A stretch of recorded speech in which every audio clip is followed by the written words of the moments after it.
my name is Gloria White, and today is March the 28th, 2023. And I'm here in the home of Miss Bettie Straughter with her daughter, Deborah Williams. And the sponsor of this video is the Heritage Museum of Montgomery County. How you doing, Miss Straughter? I'm doing fine, and I'm blessed, baby. It's good to see you. Good to see you, too. Miss Straughter, were you born in Montgomery County? Yes, I was. Okay, where about in, were you born in the hospital or were you born at home? At home. Okay. Okay. Do you tell us, okay, you were born in Montgomery County, you were born at home. So what part of Montgomery County were you born in? Willis, Texas. Willis, Texas. Oh, okay. Tell us about your family, your mother and your father. My mother was Josephine Sims Bates. My father, Eddie Harvey, Sr. And where did y'all live in Montgomery County? We lived in Willis, in the city of Willis. As a little, when I was a little girl, I was born in Willis, in the city of Willis. Okay, did you have, how many brothers and sisters did y'all have? We had, it was 5 girls and 3 boys, and I was the youngest of all. Okay, so your brothers and sisters, can you tell me their names? You just give them their first names. My brother was named Eddie Harvey, Matthew Harvey, Roosevelt Harvey, better known as Bettie Harvey. My sisters was Rachel Cleveland, Ruby Bradkin, Lucille Lawrence, Gertrude Elder, then I was the last one, Okay. Bettie Straughter, Okay. Bettie Harvey. Tell us about growing up here in Willis. Tell us about your childhood. My childhood, I think, was very nice. We lived in a community of people that everybody raised everybody's children because they felt like it took a village to raise kids. My mother and dad worked very hard. My daddy worked at a sawmill. He cut logs. So he'd get up early in the morning, and it was late in the evening when he'd come in. And my mother did housework for different people, taking ironing. And she would leave early in the morning. Sometimes it was late coming home in the evening. But for us children, she always left us at home to do whatever we had to do, whatever chores we had to do. But we had such good neighbors that they would always see to us doing the things that we were supposed to do. So we love the neighbor. I would say that I love the people that live close to me. Mm-hmm. Because when my mother and dad was going, it was like they would step in and do the things that they would do for us. We was brought up learning how to love and respect older people because most of the people was a lot older than we was.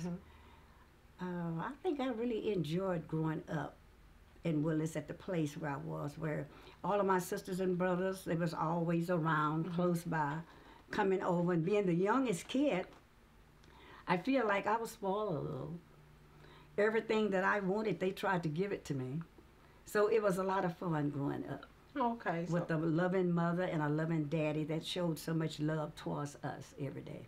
Okay. So in your community, you said, I know your parents work, and so other people in the community, they watched over you all while y'all were there, and you were the yes, baby in the community. So what's some of the things that you remember when you was a kid growing up that y'all did in the community? In the community, the kids would get together, play basketball, play baseball, and we all loved to eat, so the parents would let us go and buy food, and we would set up tables in the yard, and all the kids would come, and we'd have what you call a picnic. Uh-huh. Then later on in years, I can remember that they would have what you call a show that would come through Willis. And they had their tent. And what they would do, they would set up at somebody's house, if they had enough land. Mm-hmm. And usually we had enough land that they would set that tent up on our place. And they would run a movie show there. And to go in that show was 9 cents. And if you owned the land, you and your kids didn't have to pay anything. So we didn't have to pay anything. So they come through like every 3 months. So we was looking forward to seeing them come down the highway saying, where can I set up the tent? So that was just about all the pleasure that we had at that time because we didn't have television. And at night, we just played baseball, and I remember a lot of things that we did was a lot of fun to me. We would go walking. All the kids would get together, and they'd walk about a mile to the place and a mile back. Mm-hmm. Those are some of the things that I enjoy doing and that we did in those days. Okay, so do you remember any of the movies that you all saw when they would bring the show here? Yes, I think it was like Bob Steele. It was Westerns. They always Western pictures. Bob Steele was one of them.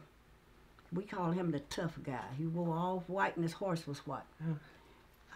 Trying to think of another. Bob Steele, and it was another one that we really did like, but right now I don't remember the name of it.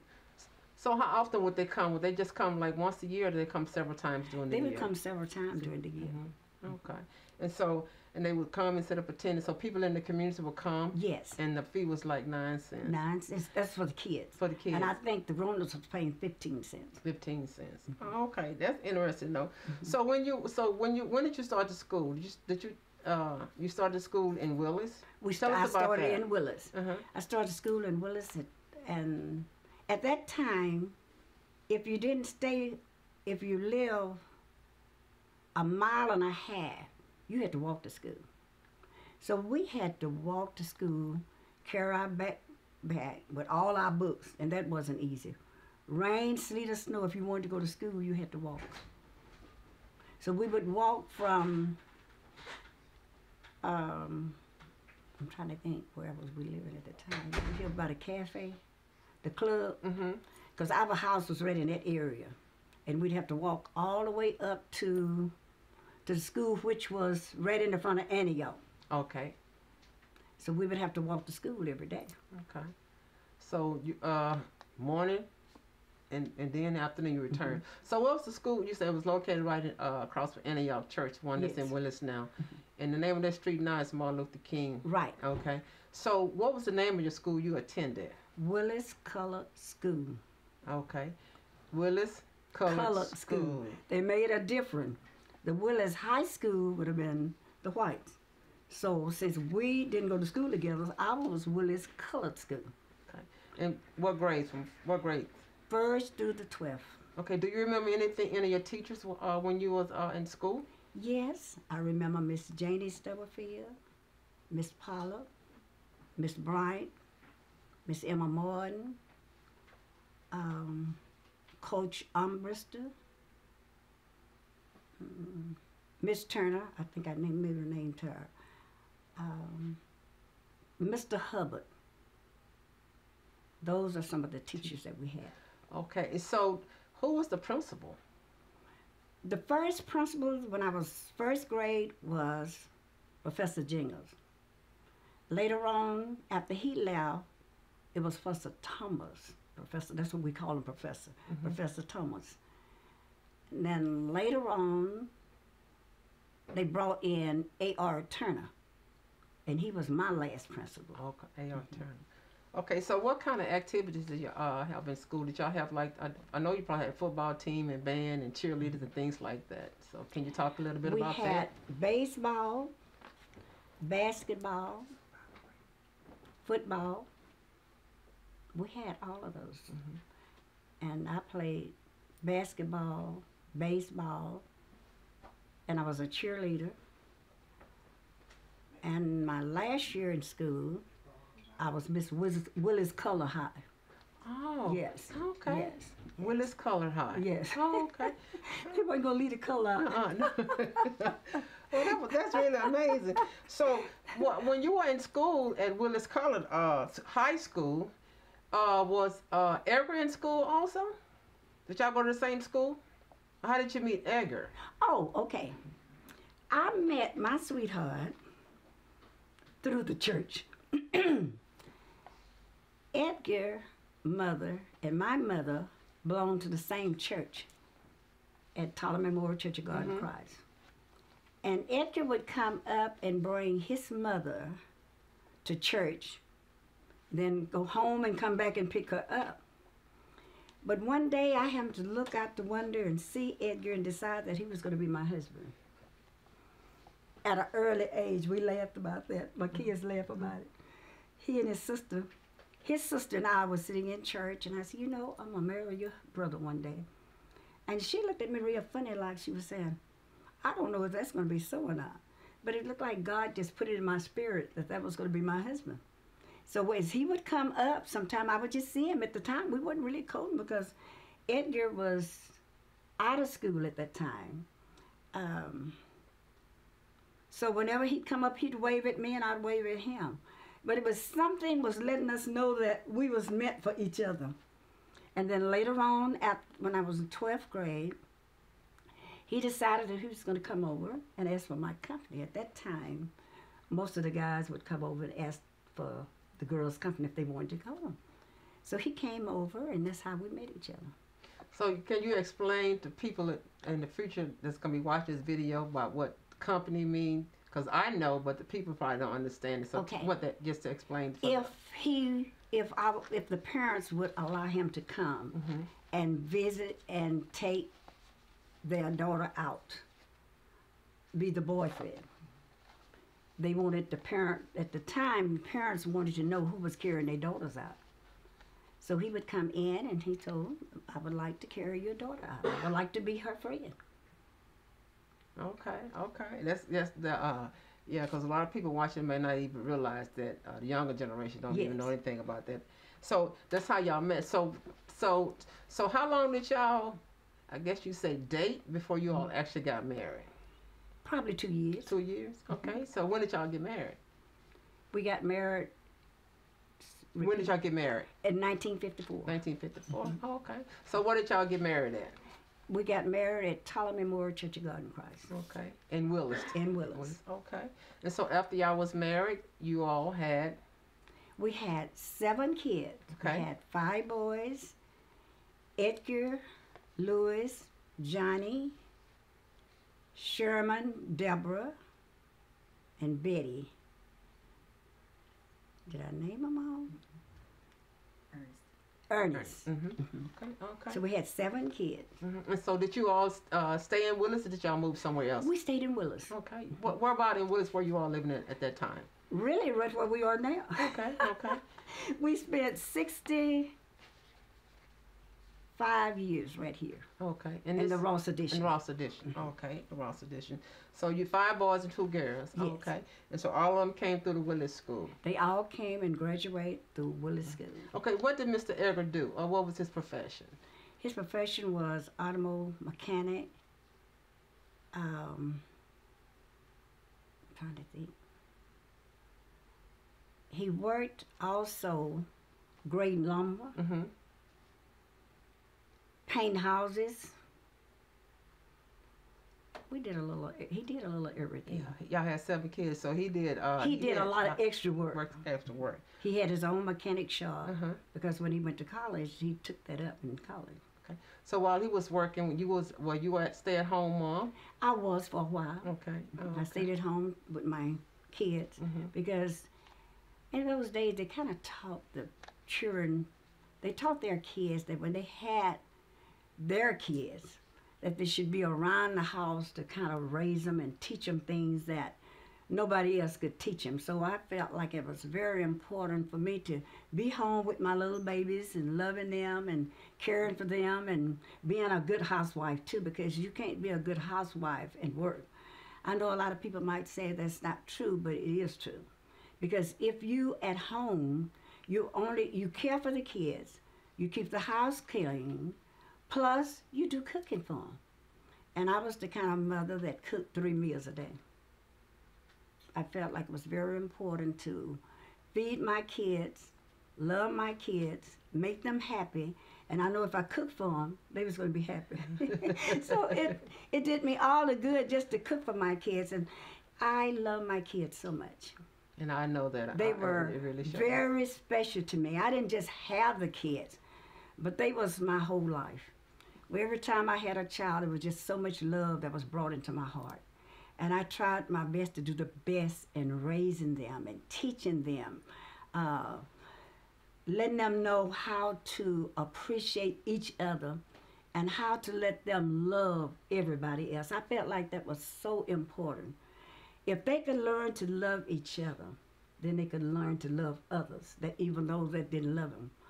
Um, every day we would take a nap. I'd take a nap with my kids because I wanted them to get the amount of sleep that they needed. When they wake up, they had to hear from mother. Mm-hmm. I wanted to teach them love. And I guess I still try to teach them how to love. I was around people that didn't show love for their children.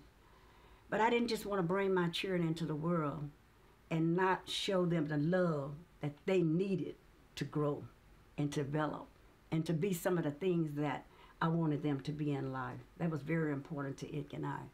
So we worked and we never complained. What we did for our kids, we always did it out of love. Weekend was our time together. We had a guitar, and we had the drums, and we had so many things that we just entertained each other at home. And then we also took the kids on picnics on weekend. We load them up with all kind of food and go out and sit down and have time with them. Because we was also putting in them something that they was to do for their children. Most kids can't give love because they never had love. And my mother and my dad loved me so much and their family till they was always there for us. They never put things in the head of us. We was first. And I wanted to do that for my children. I wanted to be there for them, and as they grow up, I wanted them to know that they always had a mother and a daddy that they could talk to. And not about some things, but all things. Whatever was on their mind, they could always come to us. And we had the time to talk with them. We wanted them to have a good education. So when they was growing up, we would ask them what they wanted to be in life. And they would name a lot of things that they wanted to be. And we helped them to achieve those things by working. God gave us those children, and we felt like it was our responsibility to do what a parent was supposed to do for their children. So what we did, everything that we know to do, we did that for them. That's really, really amazing. Yes. And I see you bringing tears to your daughter's eyes over there. It's wonderful. That's wonderful. And I can, even though I wasn't your child, but I was part because I can just see the love for you all. Yes. By me living here and growing up and seeing you all and yes. spending time with my friend and going to school. Love is powerful. Yes, it is. Love is powerful. It's so powerful until they all are grown now. And it may sound funny to some people, but it's the truth. Those kids are here for me all the time. They was here for their dad. Oh, what? Mm-hmm.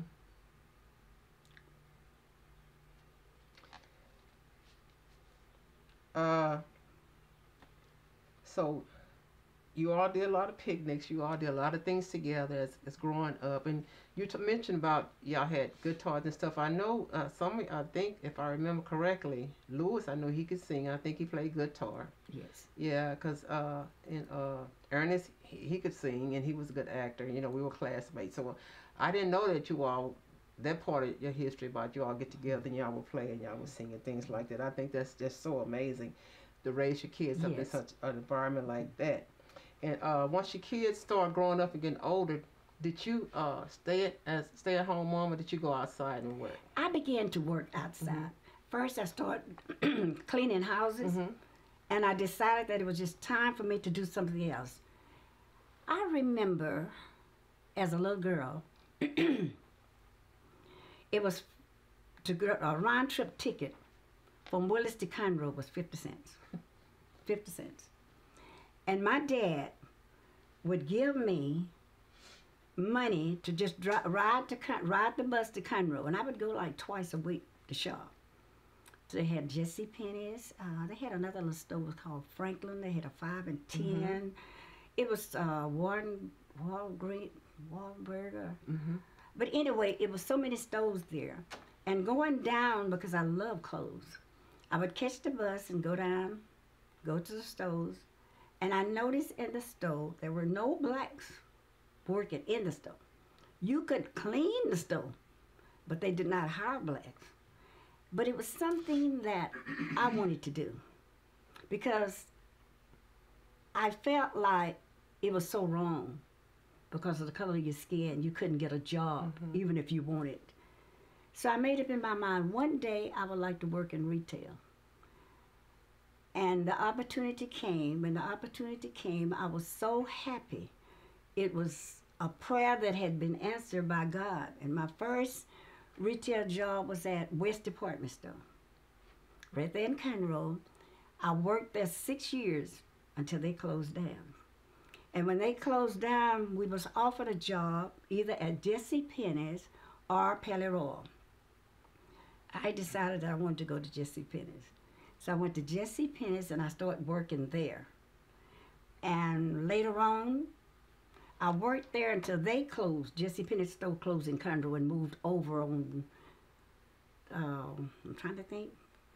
Anyway, they moved. It was downtown at first. It was downtown at first. And then later on, it moved another place there in Conroe. Well, I did. I worked there for a while. And I came home for a while. And Edgar knew that I just loved to work in retail. And so we had a talk, and I went back, and I went to the outlet center. And that was in 1994. And I worked there from 1994 to 2016. Ooh. And I loved the place. And I loved it because it was a dream come true for me that God answered my prayer that that's what I wanted to do. And then I had a chance to be around a lot of people to help them. And when you're working out, a lot of time people need help when they come in. But if you don't help a lot of older people, they cannot get what they want. They just get something. But I felt like I was there to be a help to people that needed me in the store. And I enjoyed it every minute. While I was at the store, they had a Bill Porter award that would be given away once a year if you worked for the outlet center, not just the outlet center, but for Legs, Hands, Belly. They had that set up where you could get the award. So I worked there for 3 years, and they had a meeting, and I was voted to get the Bill Porter reward. Bill Porter was a man, I think you can pull him up on your phone. He was an older guy that wasn't really able to work, but he wanted to work. So he would go around and he did a lot of work, and he would dress up in his suit, and they said it was a movie star decided that they should do something for him, and the award started being given out. And I received the first award, which was $500. And the first award was given, they had a banquet for me at, where's that place you carried me, Deborah? It was Del Lago back then. Del Lago. And it was wonderful. That was the first award that I received from the store. And I was so thankful. And I felt like everything that I achieved there, it wasn't Betty achieving those things. It was God blessing me.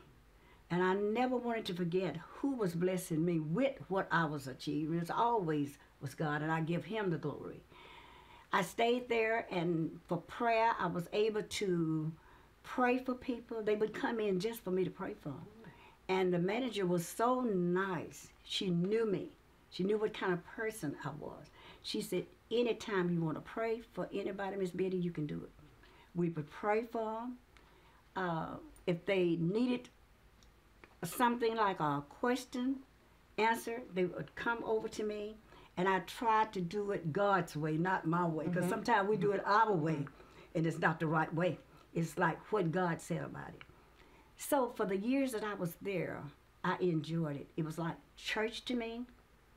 It was like my second home, and it became a part of me that I know only God blessed me to be that kind of person.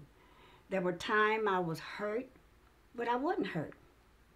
Because God straightened it out even before the person would leave the store. They would have to come over and say, I'm so sorry. I wanted to leave something with some of the young girls that was there. I wanted to help them, to let them know that it's not all about yourself, but it's about others.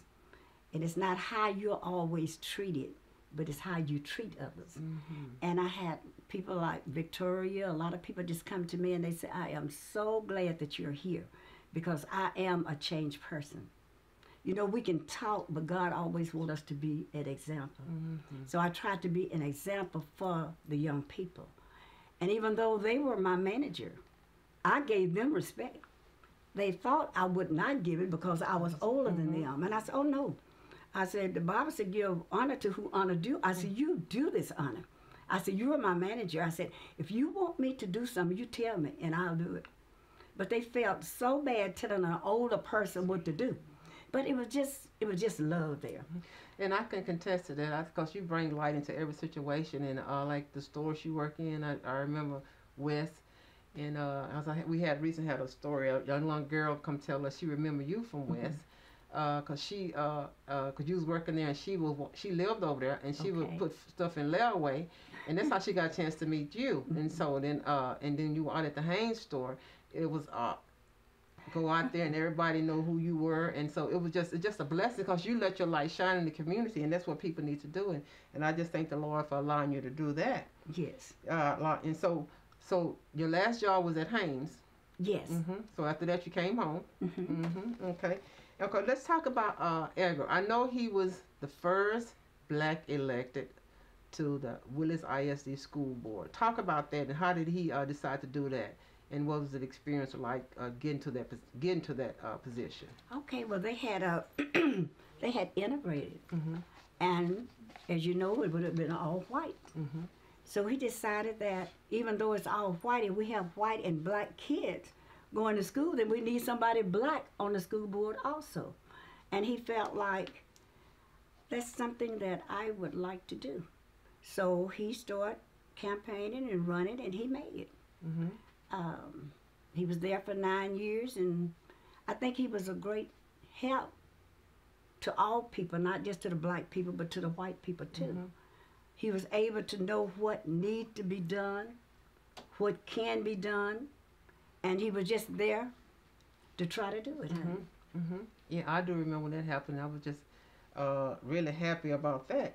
And also, he had another first in the city of Willis. He also was the first elected black mayor of Willis. Yes, Talk about that. Tell us about that journey. That was a journey that a lot of people looked at him and they said, I don't think you can do it.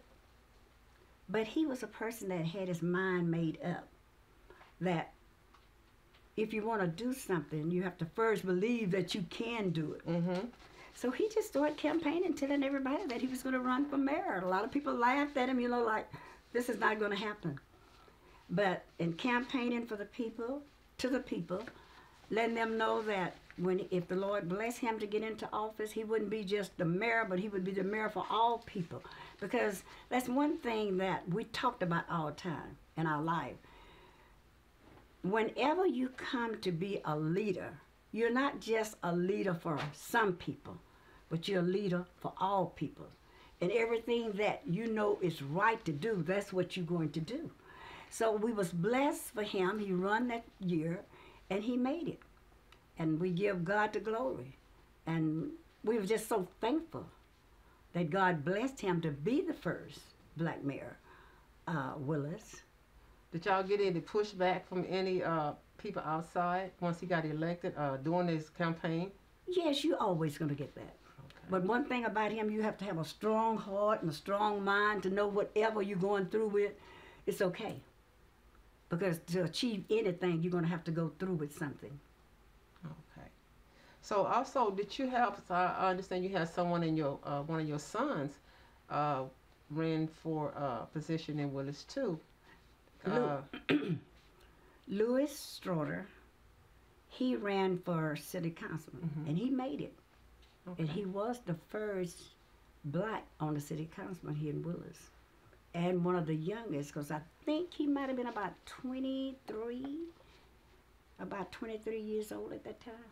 Okay. Oh, that's so y'all made a lot of firsts. Yes. That's really truly amazing. And during that time, so once he got off the city council, what did Mr. Edgar do then? I mean, once he got out, because he ran for mayor again the second time. Am I correct? Or did he do a second time? Or did he just do a one term? He did. He ran the first time and he made it. The second time he didn't. Okay. So after he did, was he retired or was he still? Or was he working? He was retired. He was retired. He was Oh, retired. okay. Oh, okay. So during Willis I know in Willis you talked about we had to discuss earlier about Ross Edition was not in city limits, so you all had to go through the city council to Yes. make sure to get this annex. So talk about that experience and how that what y'all have to go through to do that.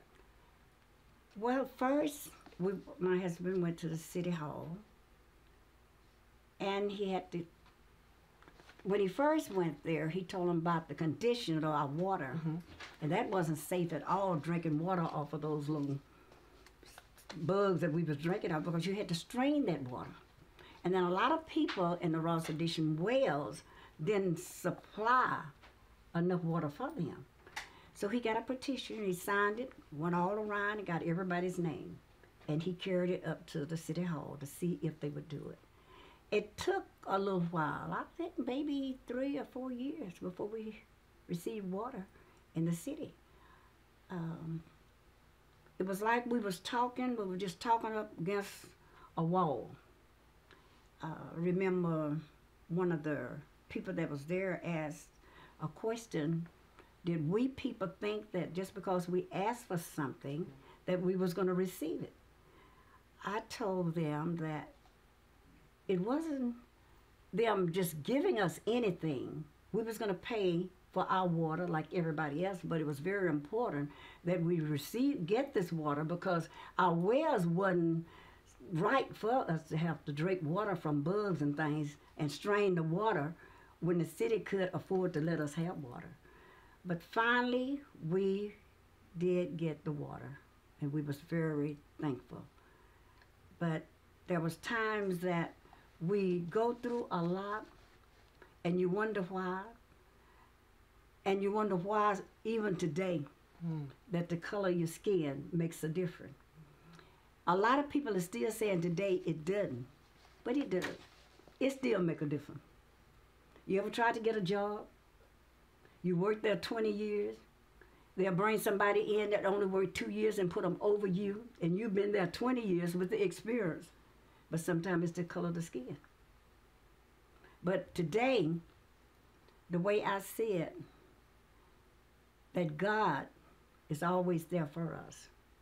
And he always gonna make a way for us, as long as we stay in his will. And his will is to prove to the world that regardless to what color we are somebody.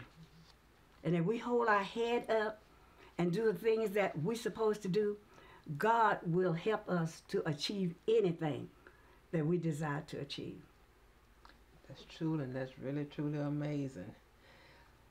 During your time growing up, or living, even after you was adult, was there any type of disasters you remember in the community that happened? Could have been a flood, a hurricane, anything like that. We did get some flood, but it wasn't that bad. We had, I'm trying to think, we had lights to go off where for 3 or 4 days. But for the water to flood into the homes, it didn't happen to us. Okay. It could happen to somebody else. Okay. But no major hurricanes, no major disasters like that. I can't remember any. Okay. So is there any other event that you wish to tell future generations, or something that I hadn't asked you, or something that you would like for them to know? My husband's mother was Annie Lee Straughter, and his daddy was K.J. Straughter, and he had brothers K.J. Jr., Charlie Straughter, Then he had sisters, was Annie Mae, Esther Mae, Nancy Lee, and Shirley. Those was his sisters. And they all lived out in the country. Okay, and that's And they finally got married, all of them. So that was part of his family. okay. Okay. So, and we had talked earlier, and you said, well, they grew up, we call it the country. You know, okay. New home. Wait, let's change it. It was new home. It was new homes. Yeah, that's what they called it. It was new homes. Okay, new homes. Uh-huh. Okay, but it was located. Is that like 1097? Or am I going there? It's No. Old Montgomery Old Road. Montgomery Road. Old Montgomery Road. Oh, okay, and that's where his family. That's where he grew up in that area out there. Now, Yeah. Edgar and them was at a little school there at New Home. Okay. And they start bus loading them from New Home to Willis. But at first they had a little, I think he said a little 3-room school out in New Home. Okay, out in New Homes. That's Yes. the community he grew up in. Yes. Uh-huh. And then later on they bused them to Willis. And that was the Willard And that's where all of them finished school too. Okay. They all finished school also. at the Willis Colored School. Yes. Okay. Yes. Okay. Yes. Were you involved in any like local organizations or anything like that you know like a women's club? I know you was in church. Well, I was in church, and what we did every weekend, summer recreation, I was a basketball coach. You were? Yeah, I coached basketball. I coached my daughter. Softball. Softball coach. Yes. Okay. So I was a softball coach. Edgar also coached. Edgar Jr. had a team. Sherman coached. So we all did all of this during the summer. Okay. We'd always go up and help the school out. Okay. Okay. Some basketball. So you played baseball when you was in Oh, school? I love baseball, Uh-huh. yes. I Okay. played baseball until I was 40 years old. Oh, And I could run first base, right? you played baseball till you was 40. That's amazing. That's amazing. So when you playing with women your age, or you playing with the youth when you was playing baseball, running them bases? I was playing after I came out of school with the adult. Okay. So did y'all travel when you Yeah, we used to go to Cleveland. Talk about that. How was Yes. that? It was real nice. It was a lot of It fun. was a lot of fun. Yes. So y'all would travel to Cleveland. Y'all play Yes, against and they Cleveland. would come here and play. Oh, okay. So was it men and boys, or just girls only? We were just women. Just It was women? yes. Oh, okay. Women's softball. Okay, that's really amazing. So any other organization that you did? I can't think of another one. Okay. Did you? I know you probably did. You when your kids were in school, did you do volunteer any like a PTA or any organization at school? You wouldn't believe this. No, I didn't. Okay. I was just always helping you out. always helping out. Okay. Yes, whatever okay. come up and they would ask me to do, I would just do it. Okay, okay. That's really amazing. Tell us about the church. You're Taliban Memorial, I was- right? And you yes. was tell us about the things that you do at the church. I At know you over several different like the mission department and the youth department. Am I correct? If I'm correct, if I'm not, just let me know what departments that you Okay. were over at the church. At Sunday school, I was a Sunday school teacher for the junior class. So I was the Sunday school teacher for the women department. I was the president of the Bible band. Some more, baby.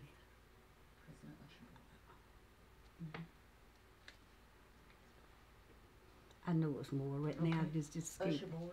Oh, I was usher board president. I was the usher board president. And those are things that I really enjoyed. I was the usher board president, and I didn't care if I sit down or not. I just wanted to usher the people in and show them a lot of love when they come into the church.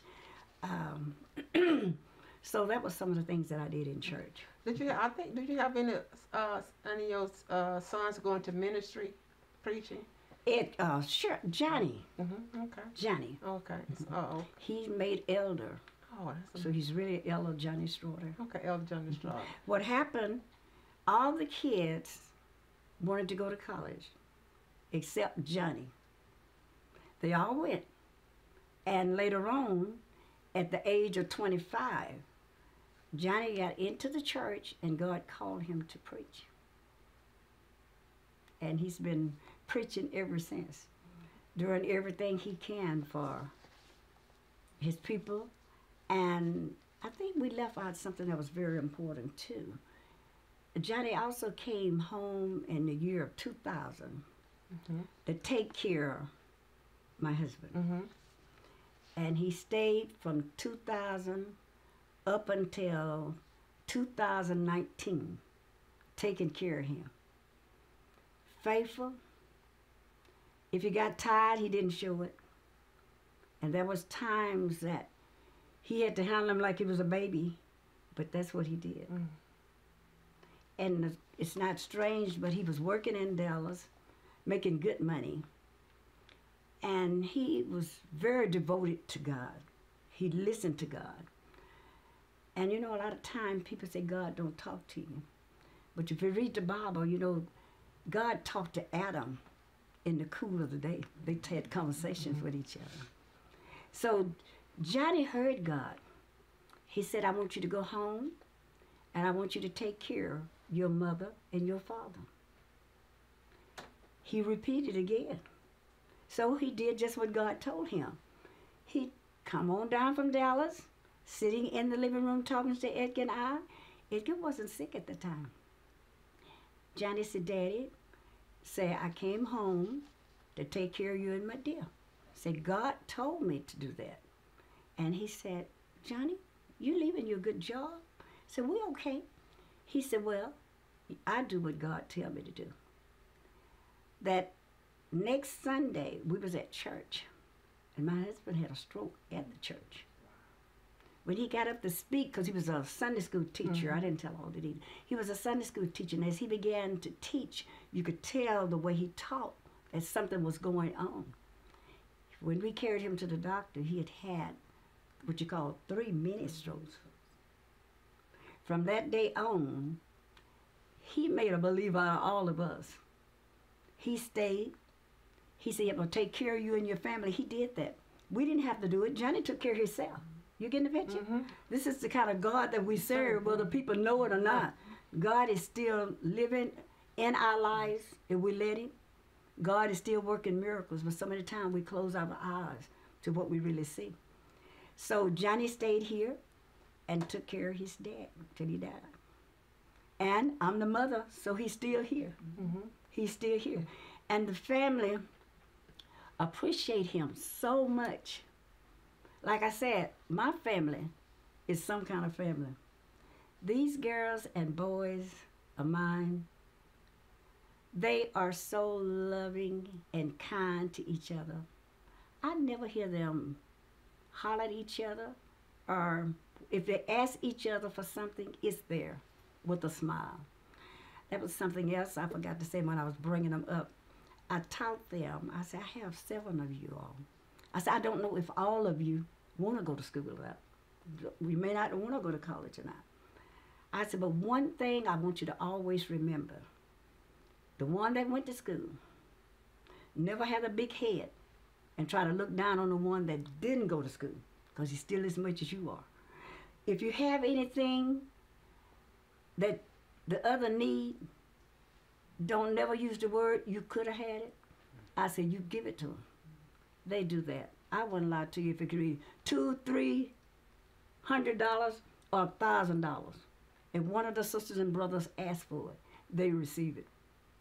They never asked each other back, where is the money that you borrowed from me? No. You can go out and ask any of them without me being there, and they'll tell you that. What we was trying to do, as I was saying, we was trying to put that in our kids, because the Bible teaches us to train up the child on the left. Whenever you raise your children the way God said raise them, you won't have as much problem out as most people have. They said, well, I talked to my kids, yes, but did you start where God told you to start? Sometimes we don't start until they're teenagers. Sometimes that's a little late. And it, like the prodigal son, even the prodigal son left home, but he knew he had a home to come back to. So if these children stray away, they said, that's not the way mother and dad taught us. And they'll get back on that right road. So I thank God so much for them. And I talk about them a lot because they were just here for their daddy, not only Johnny, but all of them was him. The grandchildren, the great-grands. I can say that about my grand and great-grand. They are right here. How many grands and great grands you got? I get right there just a minute, You baby. can guess. Yes, we forgot about that. I have 7 children, 24 grandchildren, 36 great grandchildren. That's a blessing right And there. they are all here. Let me tell you something. They are always here. They are not coming asking my dear what she have. They always bring in my dear something. That's a blessing They right bring there. so much I can give stuff away with tags still. They just here for me, whatever. And they have always been there for Edgar and I. That's a And I blessing. thank God so much. Thank God. I thank God so much. And I know it's God. I try to talk to a lot of young people when they come over. I said, if you put God first, everything else will be added. Some of the problems that we have is not ours. They belong to God. Mhm. And you can always give them to him. Why? Because you're obedient to what God tell you to do. Even Abraham, he told Abraham after his righteousness that his seeds would be blessed. Mm. Our seeds can be blessed. It's like what you and your husband doing. It's so nice. You all putting out some seeds. Those seeds going to come back to you. And those going to be some good seeds. And it doesn't mean that our children don't make mistakes. The Bible said we all have sinned and come short of the glory of God. Mhm. There's no perfect nothing. But we have some good people, right? Mhm. So when you do all you can, that's all you can do. God don't expect you to do no more than what you can do. So to me, my family has been my life, but I always knew God was first. Because I never had to want for anything. Mhm. I don't know. They just come up here with all these little old clothes and things and have him legs and all my hair. But So- that's because that's how you brought them up, and that's what you Yes, taught them. You yes. instilled that Yes. into them when they was growing up. Yes. Yeah. So And it's- by Deborah being the first girl and the oldest girl, Lewis and Edgar and them called her and said, well, what should we do about such and such a thing? She'll sleep on it. The next day she'll call them and she says, well, I think we ought to do such and such a thing. Okay, get it started. It's never one in the family think that they're the boss. You know, it's either my way or no way. Mm-mm. They'll get together and say, what you think about it? And then they feel like she would do the best. So they said, well, Deborah, what do you think about such and such a thing? She said, well, I think we ought to do it this way. They said, well, okay, let's do it that way. That's a blessing. Yes. That's a blessing. So I'm so thankful at the age of 88, going on 89. Ooh, Lord. I am so happy and so thankful for what God has done for me. See, I don't give Edgar and I all the credit. All the credit belongs to God. And we have all the grandkids. Most all of them went to college too. And she has Deborah, daughter, taught in Houston. She has a son that teaches in Houston now. And then I was blessed to have one of the girls that I raised as a lawyer today, Wow. one of Bettie's daughters. And I thank God for her. She decided that she finished school in 2008, went right on to college, finished all of her degree to be a lawyer, and got married 2 years ago. It's a blessing. Their seed is still prospering. Yes, Seed is still yes, growing. yes. Seed is growing. And the Lord blessed them. I tell them that knowledge is something that nobody can take from you. The man that didn't want us to read, he knew that if we get knowledge, they couldn't do all the things that they wanted to do. So it was very important that your children learn. And you have to instill that in your children. And then when they have children, they teach their children the same thing. Nowadays, they have all these phones, and they pulling them up. And if you take the phone away from them, they don't know anything. And I teaches all these children, grandchildren, and great-grandkids, you need to get you a pencil. You need to get you a paper. You need to learn how to write. You need to know how to spell. Because if those things, they take them away, what you going to do? Computers and things have hurt a lot of people. They are big help, but they have hurt a lot of the young people. Because they're going to go, oh, I don't have to know how to spell. I'll talk to my machine and it'll tell me how to spell. It's amazing. That's not good wisdom, is it, baby? No, that's because if you go down there, what you gonna do? Yes, what you gonna do? What you gonna do? So you have to teach them and say, look, don't depend on the phone. You Yes. depend on what you know. That's it. Because once you That's get it it. up here, can't nobody take it Yes. away. So y'all are an amazing, wonderful family and a loving family in the community, well-respected community. And you and your family, especially Mr. Straughter, was like a pioneer in the community. Yes. Because he went before the city council in a petition. He was, and Yes, it got he did. so you can all be annexed into the city. Yes. So those are wonderful memories. Yes. For him, and also not only memories, but it's also something that's going to go down in history. So when people look back Yes. and Google his name, they find out all the amazing things that he did Yes. in the city of Willis, Yes. in the school district. Yes. That's just really amazing. And so I just I thank you think so much. You did put on there about he was a firefighter. No, remember, I didn't know he was a firefighter. Oh, 15 years. He was. Didn't get not one penny. He was a volunteer firefighter for the Yes. city of Willis. Yes. And so by him being the president of Willis Voters League, so he was responsible. What were some of his responsibilities? You remember? Okay, what they did, they would call meetings. And they would, in this meeting, they would explain some of the needs that they needed to do to bring something to pass. And some of those people was Isaac Philpott, Verlin Westmoreland, Y.E. Stubblefield, James Luke, James Thompson, Curtis Thompson. Mm-hmm. I didn't want to leave out any of them, but those are some of the people that encourage it. And Chester Tolliver Sr., Elder Tolliver, Mm-hmm. they were people that always got behind Edgar to encourage him to do some of the things that he did. Because, you know, you don't find everybody that want to just step out and be the first to do anything. But they would always encourage Edgar. They could see that in him. And they motivated him to go out and do all these things. And they would help him as long as they was living. But they were older people and they passed away. But Edgar felt like it was time for him to just continue to do some of the things that needed to be done. Somebody's got to step out, baby. Somebody's got to be a leader. And I don't feel like Edgar, he didn't do all these things for a name. He was helped open up a way for the black people. Tell us about the business that you and Erica had while y'all were married. It was so funny. We had a little place where we sold hamburgers, and it was called Bettie Place. Mm-hmm. And it was so much fun. I remember that. It was so much fun because the kids would come, and I don't know, if they didn't have no money, we would give them the food. So we kept that place for a long time.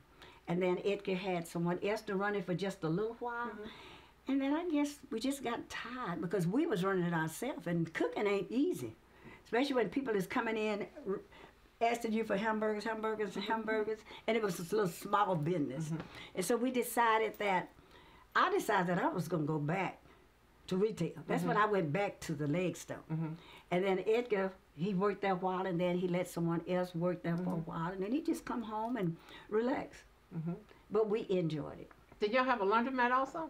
Yes, all that. We had the laundromat and the snow cone place. Mm-hmm. Sure did. Because y'all was entrepreneurs. And where was those located at in Willis? On Martin Luther King Street. Oh, okay. It was right down Martin Luther King Street. Okay. Yeah, I do remember those. I do remember those. Anything else that you would like to share? Something that maybe we missed before we conclude? Or would you close us out with some words of wisdom or knowledge? I would love to say to the people today, if I could, that they look at the old way as not being a good way, but it was a good way. And I don't mean being a slave a good way, but the way that people learn to live together, love each other, not showing jealousy, being kind to people, letting everybody children come back to letting a place be a place where everybody can help raise your children. Because I feel like we're at a time now that the children is going here and there, and they have no parents.